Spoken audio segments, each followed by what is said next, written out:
Welcome to another edition of A Closer Look with Gary Gilbranson, and I am Gary Gilbranson. Today I want to talk about one of my favorite topics, and I'm sure it's going to be one of your favorites as well, disappointment. We all go through disappointment. In fact, sometimes there are more disappointments in our life than there are actual joy-filled events. So how do you handle disappointment? Think about it. Disappointment. You planned, you prayed, you prepared for something to happen, and it didn't happen, at least not the way you wanted it to. And so on the backside of that, you're feeling some emotional response. The event itself has caused the emotions, but the emotions are things that stick with you. So there are negative emotions, down emotions. You want to blame somebody. You can't blame God, but you want to blame Him. Think about this for a minute. I was in the first chapter of the book of Acts here recently and thought about one of the things that Jesus asked His followers to do.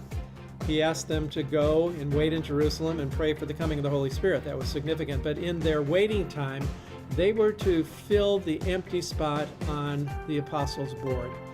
There had been 12 apostles. Judas Iscariot had left them and had taken his own life. And now there was an empty spot to be filled. And instead of God saying, I've got just the right person picked out, like Jesus chose the other disciples, He said there are two people who need to be involved in this. There was Matthias, and then there was a guy named Joseph Barsabbas. We don't know a whole lot about him because he didn't win.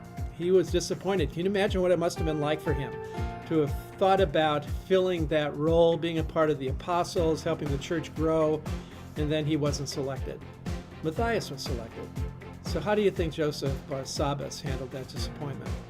Well, we don't know officially, but tradition tells us that he became a leader in the church just outside of Jerusalem, that God used him in significant ways, that somehow in the midst of his disappointment, not getting to do what he wanted to do, God helped him understand that his emotions needed to be directed toward what God wanted and not just what he wanted. That's the best way for us to handle disappointment, is for us to not put it on ourselves, not look at our own self-interest, but to see what God might do in spite of what happened in the event itself. So think about that in your disappointments today.